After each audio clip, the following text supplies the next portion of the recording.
আপনি এখানে এসে কাজটা একদমই ঠিক করেননি।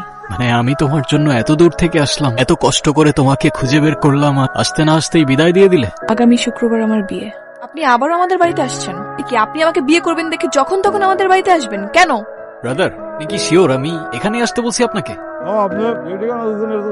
কিন্তু এখানে তো বড় একটা হিজল গাছ ছিল, সেই গাছে কত রকমের পাখি বসতো। আমরা বন্ধুরা সেই হিজল গাছের নিচে বসে অনেক সময় কাটাতাম। সেই গাছটা কোথায় গেল? হিজল গাছ, চোখের সামনে কত মানুষ হারায় যাইতেছে, দুনিয়া পাল্টায় যাইতেছে। আপনি নিজে একবার হারায় যান, দেখেন না আপনার খোঁজ কেউ রাখে কিনা। কেউ রাখবো না, সবাই ভুলে যাইবো। তা ঠিক বলছেন। আমি জায়গা দেন ভাড়া। ও হ্যাঁ হ্যাঁ, ভাইজান জায়গা। আসসালামু আলাইকুম। ওয়ালাইকুম আসসালাম। হ্যালো। এই কবির, হ্যাঁ তুই সত্যি আমাকে কল করেছিস এত বছর পরে? দোস্ত তুই কোথায় দোস্ত? তুই কি দেশে? হ্যাঁ ভাই, স্টেশনের দিকে যাচ্ছি। 2 মিনিট দাঁড়া দোস্ত, 2 মিনিটের মধ্যে আসছি দোস্ত। স্মৃতির আয়ু হয়তো মানুষের নিঃশ্বাসের থেকেও কম। যে হিজল গাছের পাখিদের সাক্ষী রেখে আমরা শৈশব বনেছিলাম, আজ তার চিহ্নটুকুও নেই। আমি জানি না এই শূন্যতা আমায় কোথায় নিয়ে যায়, কিংবা আমার বন্ধুরা আজও আমায় মনে রেখেছে কি। সবকিছুই কি আসলেই এত ক্ষণস্থায়ী, নাকি সময়ের এই ধুলোবালি সরালেই দেখা মিলবে ফেলে আসা সব রঙিন স্মৃতি?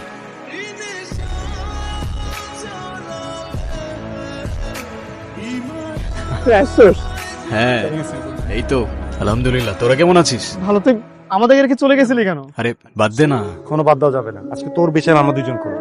আরে কিসের বিচার? আমার একটা জিনিস করতে মন চাচ্ছে। কি? মেরে তোর হাড়গুলো ভেঙে দিতে ইচ্ছে করতেছে। তুই আমাদের না জানায় কেন চলে গেছিলি দোস্ত? শোন, কিছু কিছু সময় জীবন থেকে পালিয়ে যাওয়া ছাড়া কোনো পথ থাকে না। আর তোদের যদি বলতাম আমি, তোদের চোখের জল আমাকে এয়ারপোর্ট পর্যন্ত পৌঁছাতে দিত না। মাঝে মধ্যে জীবনে বড় কোনো ডিসিশন নিতে হলে ইমোশনলেস হয়ে যেতে হয় রে। তুই অনেক পাল্টে গেছিস তাই না দোস্ত? তোরাও তো পাল্টে গেছিস। আমি জানতাম আমি তোমাকে খুঁজে পাবো, কিন্তু এই মাটিতে পা রাখতেই যে তুমি আমার তাকদিরে ধরা দেবে তা ভাবিনি। এই এদিকে কোথায় যাচ্ছিস? কোথাও না, দেখছিলাম। আচ্ছা দোস্ত, তুই তো হঠাৎ করে চলে, মানে কোনো সমস্যা হয়েছিল কি? লং স্টোরি ভাই। সে কোন মায়া আমাকে টেনে হিচড়ে আবারও এখানে নিয়ে আসলো, কিভাবে বোঝাবো তোদের কেন এসেছি, কিসের টানে? সেই উত্তর হয়তো আমার কাছেও ঠিক নেই। শুধু মনে হলো শিকড়টা বোধ হয় এখানেই রয়ে গেছে ভাই।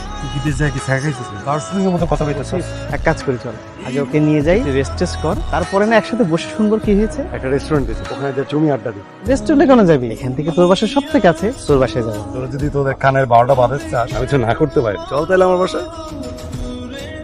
কিরে, ওর বাড়িতে কেউ নেই নাকি? কেমন শুনশান আর ভৌতিক ভৌতিক লাগছে। ভৌতিক লাগছে? ঠিক হয়ে যাবে কিছুক্ষণ। এই তুমি আবার আসছো কেন? এখানে আবার আসছো কেন তুমি? আর বাপের বাড়ি যেতে বলছো না? বাপের বাড়ি যেতে বলছো না? আমি আমার বাবারে ফোন দিছিলাম, সে বলছে শুধু আমাকে না, এই বাড়ি সুদ্ধা নিয়ে যাবে, সবকিছু নিয়ে যাবে। আমি দেখবো তুমি কোথায় থাকো। শোনো, আমি একা আসি। আসি নাই মানে? আবার সাথে করে কাকে নিয়ে আসছো তুমি? ভাবি, এই আমাদের সাথে একটা স্পেশাল গেস্ট আছে, মানে দয়া করে ইজ্জতটা পাঞ্চল করুন। মানিজ্জত না? আপনার বন্ধুর কোনো মানিজ্জত আছে? আর কে স্পেশাল গেস্ট? আপনি সেই স্পেশাল আরে গেস্ট? না না ভাবি, আমি রায়ান, স্পেশাল কোনো গেস্ট না, ওদের বন্ধু।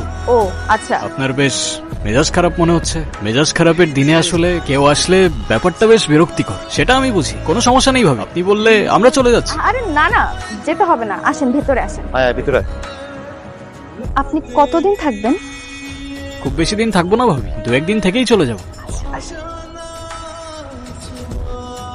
রায়ান ভাইয়া, এবার আপনি বলেন তো আপনার বন্ধুর কি করা উচিত? ওর কি বিচার হওয়া উচিত না? হ্যাঁ, বিচার তো অবশ্যই হওয়া উচিত। আর জানেন ভাইয়া, আপনার বন্ধু এত বড় ফাঁকিবাজ, তাকে আমি সপ্তাহে মাত্র একদিন বাজারে পাঠাই, আর সেই দিনও সে এমন ভাবে বাজার করে নিয়ে আসে যাতে তাকে আমি কোনোদিন আর বাজারে না পাঠাই। সাইমা, তুমি প্লিজ চুপ করবা, ওদের সামনে একটু বক বক করা বন্ধ করবা। শুরু করছে পচা মাছ। এই কবির, ভাবি কিন্তু তোকে এই পচা মাছ কেনার জন্য আর বাজারের জন্য বকাবকি করছে না। ভাবি আসলে চায় তোর পুরো মনোযোগটা যেন ভাবির উপরে থাকে। এখন তুই যদি বাজারে গিয়েও ভাবির কথা চিন্তা করতে, তাহলে কিন্তু মাছটা পচা হতো না। কি বলেন ভাবি? হ্যাঁ ভাইয়া, আপনি একদম ঠিক কথা বলছেন। এই গাধা তো আমার কথা বোঝেই না। আপনি কেমন এক নিমিষে আমার কথা বুঝে গেছেন। দোস্ত, তুই তোর কাহিনীটা কিন্তু এখন আমাদেরকে বল। কোন কাহিনী? এই যে তুই রিপোর্ট করে চলে এলি, আবার আসার পর থেকে দেখছি না তুই একদম কেমন জানি আনমনা হয়ে আছিস। শোন, কোনো সমস্যা হলে তুই আমাদেরকে বলতে পারিস। আমি আসলে একটা মেয়ের খোঁজে এসেছি। ওর সাথে আমার প্রথমবার ইনস্টাগ্রামে কথা হয়। প্রথম দিকে তো আমি তেমন একটা পাত্তা দিইনি, ভেবেছিলাম টাইম পাস করার জন্য কোনো ফেক আইডি হবে হয়তো। তারপর ধীরে ধীরে ও আমার খুব অদ্ভুত ভাবে খেয়াল নিতে শুরু। আমি কখন খাই, কখন ঘুমাই, কি করি, এমনকি আমার মন খারাপের দিনগুলো ও দূর থেকে কেমন যেন বুঝে ফেলতে পারত। তার মানে এটা ফেক অ্যাকাউন্ট না। আচ্ছা, তুই সাথে কথা বলেছিস? আমাদের ফোনে কথা হয়নি, আমাদের সবসময় টেক্সটে কথা হতো। তাহলে এটা যে ফেক অ্যাকাউন্ট না, তুই এটা কিভাবে বুঝলি? সবকিছু চোখে দেখতে হয় না, কানে শুনতে হয় না, কিছু কিছু সত্য অনুভব করা যায়। আর আমার সাথে 3 বছর টেক্সট হয়েছে, আমি বুঝবো না রিয়েল না ফেক? ঠিকানাটা বল না। ঠিকানা তো জানি না, সেটাই তো খুঁজে বের করতে হবে। চেহারা দেখেছিস? না, ওর প্রোফাইলে সবসময় একটা নদীর পাড়ের ছবি দেওয়া থাকতো। তুই কখনো ছবি দেখতে চাস না? না, কিন্তু ওর প্রোফাইলেও একবার একটা ছবি দিয়েছিল, যেখানে ওর পুরো ফেস তো দেখা যায় না, কিন্তু এক সাইডের চুলে ঢাকা ফেস দেখা যায়। এই যে। আরে বাবা, মাশাআল্লাহ। আইডিটা কি অ্যাক্টিভ আছে? 15 দিন হয়ও অনলাইনে আসে না। তারপর 1 দিন 2 দিন অপেক্ষা করতে করতে যখন অনেক দিন কেটে যায়, তখন বুঝলাম আমাকেই কিছু একটা করতে হবে। তার মানে তুই আমাদের জন্য দেশে আসিসনি, ওই মেয়েটার জন্য এসেছিস, তাই না? আরে বাবা, তোদের জন্যও আসছি, এখন তোরা আমাকে হেল্প করবি কিনা সেইটা বল। অবশ্যই পারবো। তাহলে চল এখনই বের হয়ে ওকে খুঁজতে শুরু করি। কিন্তু যাবো কোথায়? অচিনপুর। মনে হচ্ছে আজ বহু বছরের ঘুম ভেঙে এই মাত্র চোখ মেললাম, আর চোখ মেলতেই চেনা জগৎটাও কেন যেন বড্ড বেশি অচেনা হয়ে গেল। তবু হৃদয়ের এক অবুঝ টানে আমি আজ একাকী মুসাফির ছুটে এলাম তাহার খোঁজে অচিনপুরে। জানি না আমি ওকে কিভাবে খুঁজে পাবো। তুই জাস্ট একটা ক্লু আমায় দে, আমি 1 মিনিটের মধ্যে তোর ভালোবাসাকে তোর চোখের সামনে নিয়ে আসবো। এ ভাই শোন না, একটা কাজ কর না, আপাতত ঠিকানা ম্যানেজ কর। আমরা সবাই ওখানে যাবো, মানে মেয়েটাকে যদি নাও খুঁজে পাই, আত্মীয় তো খুঁজে পাবো, তাই না বল? পেয়েছিস? ওর একটা ফ্রেন্ড আছে, নাম রেহানা, পলিটেকনিক্যাল কলেজে পড়ে, 2nd ইয়ার। এই, তুই তো এডুকেশন মিনিস্ট্রিতে আসিস না? তাহলে তুই একটা লিস্ট বের কর 2nd ইয়ারের, সেখান থেকে আমরা রেহানাকে খুঁজে বের করতে পারি, রাইট? It's very tough. না, চল আমরা খুঁজে বের করি এখনই। 3টা বাজে, রাত 3টার সময় আমার সার্ভারও ঘুমাচ্ছে, আমিও ঘুমাবো। কিন্তু দোস্ত, কালকে যে করেই হোক আমি একটা ব্যবস্থা করবো। এখন চল একটু ঘুমাই দোস্ত।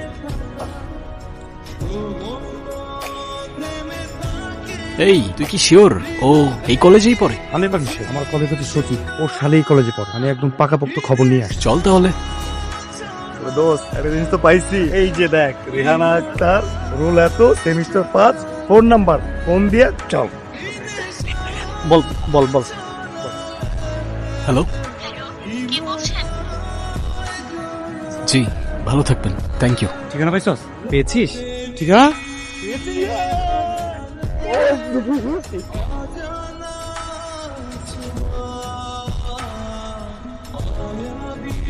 মায়া,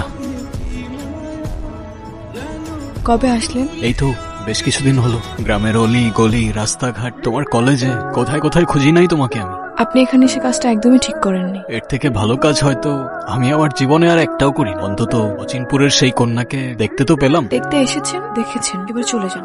মানে আমি তোমার জন্য এত দূর থেকে আসলে, এত কষ্ট করে তোমাকে খুঁজে বের করলাম, আর আসতে না আসতেই বিদায় দিয়ে দিলে। আগামী শুক্রবার আমার বিয়ে। তোমার বিয়ে? হ্যাঁ। মানে? এক বয়স্ক লোকের সাথে আমার বাবা আমার বিয়ে ঠিক করেছে। তার কাছে অনেক টাকা ঋণী। এই বিয়েতে রাজি না হলে হয়তো আমাদের যে আশ্রয়ের বাড়িটা সেটাও থাকবে না। তাই বাধ্য হয়ে অনিচ্ছা থাকা সত্ত্বেও আমাকে এই বিয়েতে রাজি হতে হয়েছে। তুমি এই বিয়েতে খুশি? আমাদের মতো মেয়েদের কপালে খুশি শব্দটা বড্ড বেমানান। এটাই হয়তো আমাদের নিয়তি। মুসাফির তার গন্তব্য খুঁজে তো পেল, কিন্তু গন্তব্যে আসার পর জানতে পারলো তার গন্তব্যের মানুষটা ততক্ষণে অন্য কারোর হয়ে গেছে। জীবন হয়তো এমনই, খালি মায়া বাড়ে। আর তোমার তো নামই মায়া, কাটবে কি করে জানি না। আপনি এখান থেকে চলে যান। চলে তো যাবই, কিন্তু তার আগে 24 ঘন্টা তোমার আর তোমার ফ্যামিলির সাথে আমি কাটাতে চাই। কখনো তো কিছু চাইনি তোমার কাছে, মনে করো এটাই প্রথম আর এটাই শেষ। প্লিজ।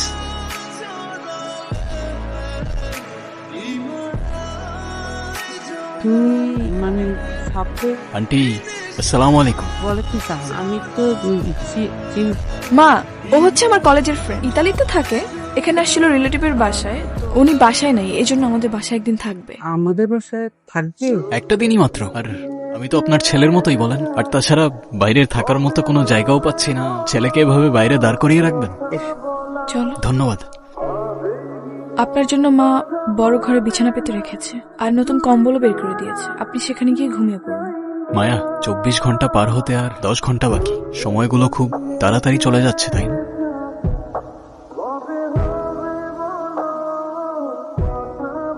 ভালো থেকো আর সবাইকে আগলে রেখো। আসি।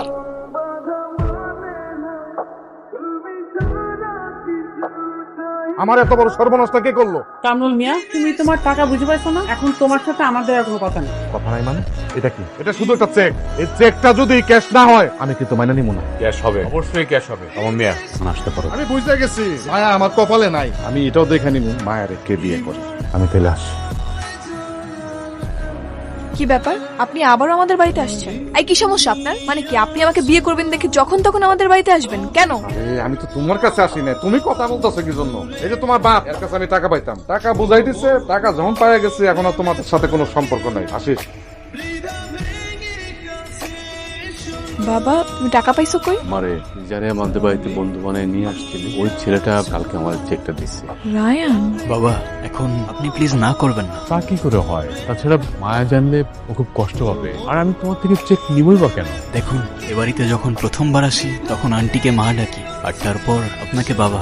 আমার তো বাবা মা নেই, দেশের বাইরে থাকি। এই এতটুকু মুহূর্তের মধ্যেই আমি বাবা মাও পেয়ে গেলাম। আবার আর কি চাই বলেন? আর তাছাড়াও সন্তান যদি কিছু দিতে চায় বাবা মাদের না করতে নেই। আপনি প্লিজ এটা রাখুন, আপনি রাখলে আমি অনেক খুশি হব বাবা। জানিস মা, আমি জীবনে অনেক মানুষ দেখছি, কিন্তু ওর মতো মাটির মানুষ আমি দেখিনি। ওর মনের ভিতরে বিন্দু মাত্র লোভ নাই, হিংসা নাই, অহংকার নাই, কোনো স্বার্থ নাই। ও না তোরে খুব ভালোবাসে। কালকে যখন ও কথা বলতেছিল তখন ওর চোখের দিকে তাকাই আমি বুঝতে পারছি, আমি যদি তোকে ওর মতো একটা ছেলে হাতে তুলে দিতে পারতাম তাহলে আমি মরেও শান্তি পেতাম। বাবা তো আরেকটা কথা, আমি ওর কাছ থেকে টাকাটা নিয়ে যদি কোনো অন্যায় করে থাকি তুই মনে কিছু করিস না। তো আমাকে এমন করে অনুরোধ করলো, আমি না নিয়ে পারলাম না। বাবাও কোথায়?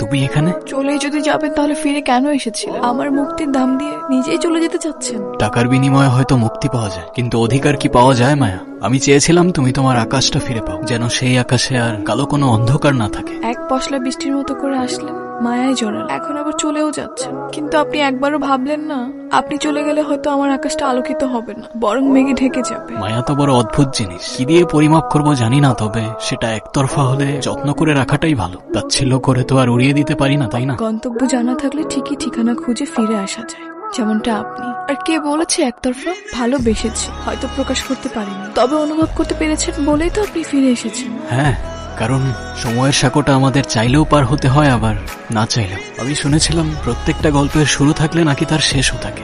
তবে চলো এবার আর টেক্সটে না, জীবন দিয়ে জীবনের গল্প লিখব। মায়া, তুমি কি নিয়ে যাবে আমায় তোমার অচিনপুরে? আপনি না চাইলেও নিয়ে যেতাম। তা এখন কি এখানে বুদ্ধর মতো দাঁড়িয়ে থাকবেন নাকি সামনে এগোবেন? চলো। আচ্ছা একটা কথা বলেন তো, আপনি এতগুলো টাকা কোথায় পেলেন? ওই তো রোমে আমি পার্ট টাইম জব করতাম, ওখানেই সব টাকা জমানো ছিল।